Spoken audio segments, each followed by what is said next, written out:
Ashabul Jannah itulah tempat di mana kami menghafal Al-Quran dan menimba ilmu. Menghafal dan murajaah itulah kegiatan kami setiap hari. Meskipun banyak ujian, rintangan, dan cobaan, juga kerinduan yang teramat dalam dengan keluarga di kampung halaman, itu semua terbayar tatkala kami sudah menyelesaikan hafalan 30 juz. Begitu banyak cerita, begitu banyak kenangan yang sudah terukir jelas dalam sanubari. Namun akhirnya tibalah waktu untuk kami berpisah.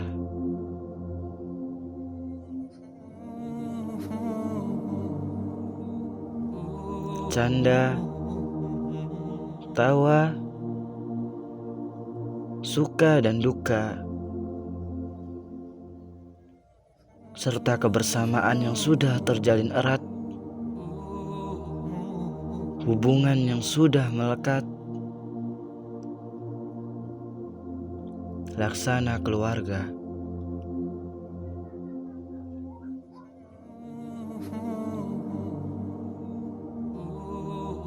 Kami berharap semoga kebersamaan ini, kehangatan di dalam keluarga ini tidak akan pernah berakhir sampai di sini. Dan malam itu, dengan diselimuti rintik gerimis, di tempat yang penuh dengan gemerlap cahaya, di sana seolah kita meluapkan segala perasaan yang ada.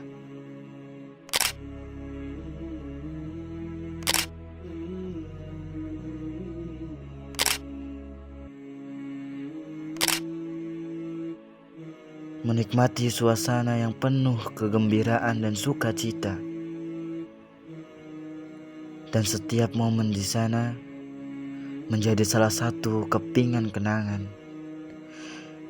dari kehidupan yang kami jalani.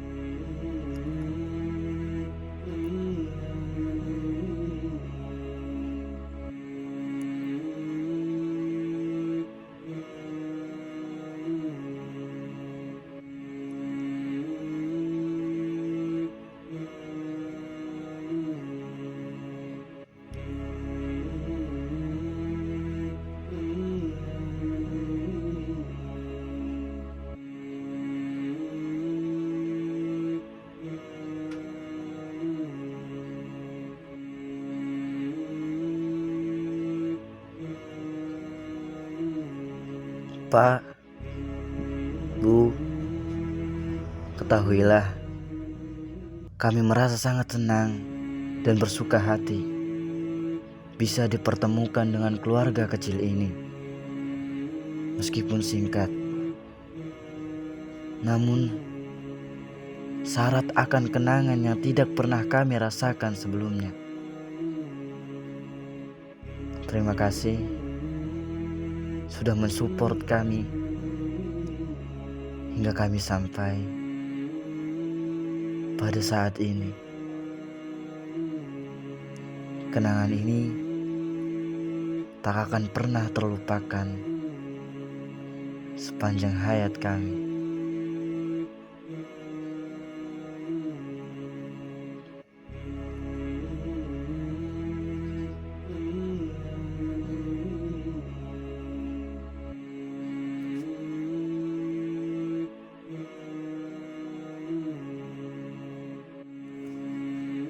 Kawan, bila kau berada dalam suatu kondisi yang tidak sesuai harapanmu, lihatlah video ini dan ingatlah bahwa kau memiliki sahabat, keluarga yang akan selalu bersamamu dalam setiap keadaan.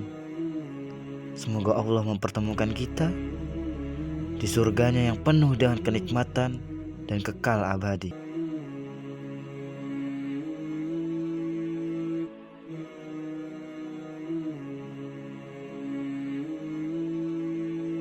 Suka duka selama jadi pembina di Ashabul Jannah.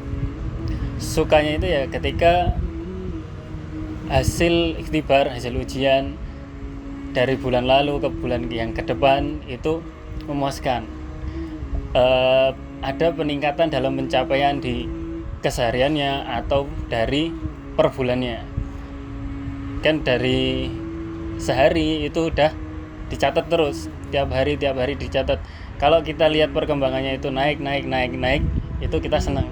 Tapi kalau turun, kadang kan manusia itu ada futurnya.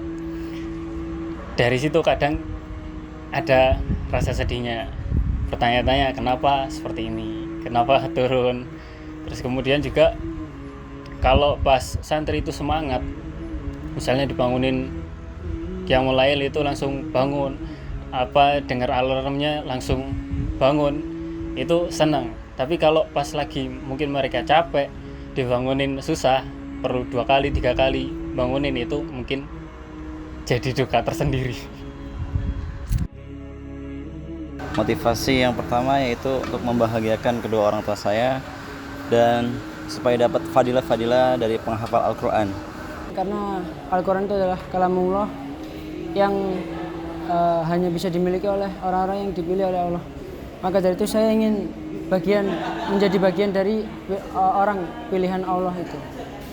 Pengen membahagiakan kedua orang tua saya di dunia ataupun di akhirat kelak.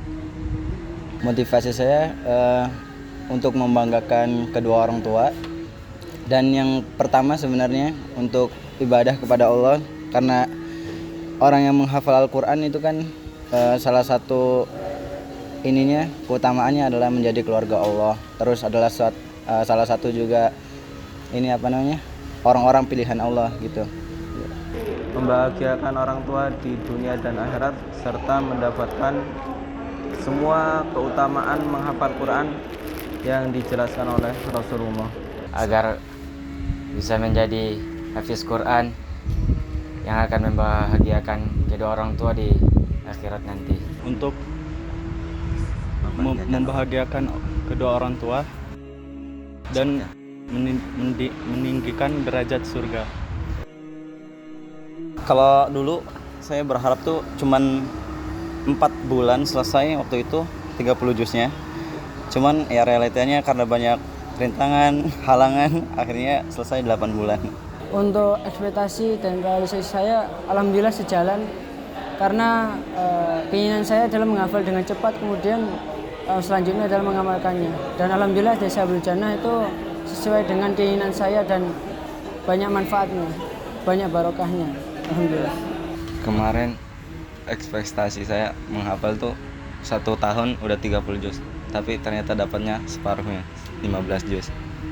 Dengan 5 bulan itu udah selesai, namun kenyataannya ikut program sampai selesai, kurang lebih selesai 8 bulanan kan.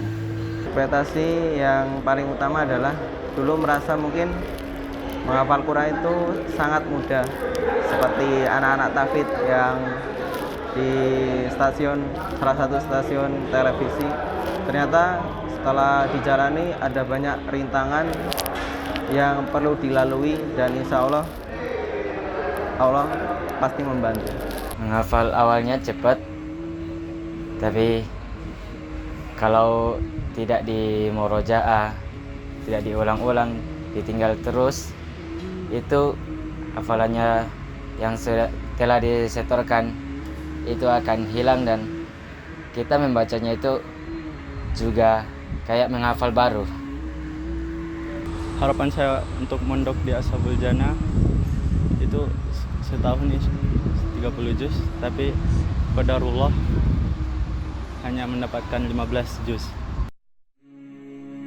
Yasin, Surat Ghafir, surat Az-Zumar, surah An-Nisa, Mungkin surat As-Saffat, Al-Qasas, Al-Qamar, Surat An-Nisa, surat Shad, Al-Kahfi, terus Al-Isra insyaallah. surah Al-Baqarah ataupun Al-Maidah, surat Asy-Syu'ara, Al-Maidah, surat An-Najm, surat Al-Imran. Kalau untuk proses menghafal itu alhamdulillah saya diberikan kemudahan, cuman untuk proses murojaahnya. Karena di murojaah itu banyak ayat-ayat yang sama, yang mutasyabihat. Akhirnya di situ kalau murojaah kurang fokus, itu banyak yang salah, kurang. Salah satu yang paling terasa itu ya pengulangannya dalam menghafal. Terus ada satu saat kita itu lupa dan kita merasa kesal, tetapi itu harus dilalui dan alhamdulillah saya bisa melaluinya dan bisa khatam 30 juz. Ketika menghafal itu banyak pikiran. Kadang waktu juga, terus kalau banyak salah juga itu kepikiran gitu, Pak. Susah fokus. Banyak ketergangguan oleh anak kecil, oleh dengan teman-teman, sering ngobrol. Keramaian biasanya, atau orang ngobrol di masjid atau di sekitarnya. Yang paling rajin menurut saya Mas Ferdi. Kadang tanpa disuruh dia jalan sendiri. Alhamdulillah semuanya rajin, termasuk saya. Mas Saiful, kemudian yang gede-gede, yang senior lah, itu alhamdulillah rajin. Mas Ferdi. Semua rajin sih, Pak. Mas Saiful. Mas Ferdi. Mas Saiful. Paling humoris Mas Saiful, tertawanya paling kencang. Saya. Hampir semua sih, tapi yang paling menonjol ya Mas Saiful, Mas Surya, Ustaz Dudi. Mas Saiful. Ya kakak saya sendiri. Mas Saiful. Mas Saiful. Mas Saiful juga. Yang paling sabar itu Mas Surya. Ketika ada masalah dia diem. Kayaknya Mas Ferdi sama Ustadz. Ya Mas Surya juga. Iya, Ustaz Dudi sama Mas Surya lah. Mas Ferdi. Mas Ferdi kayaknya. Mas Ferdi. Mas Surya sama Mas Ferdi sama Ustadz. Yang paling sabar Mas Ferdi. Yang paling bijak dan kelihatan dewasa Mas Surya. Mas Surya. Mas Surya, Mas Saiful. Ya Ustaz Dudi lah. Mas Surya. Udah jelas Mas Surya. Ustaz Dudi, Mas Saiful, semuanya. Mas Ferdi, Mas Teguh, Mas Surya. Yang paling bijak Mas Surya. Paling awal Mas Teguh. Ustadz Masyhudi, karena beliau yang bangunkan kita jam 3 tepat. Ustaz Dudi, Mas Teguh, Mas Saiful. Ustadz Hudi. Semua juga rajin, Pak. Teguh. Menurut saya semuanya insya Allah rajin bangun. Ustadz Masyhudi.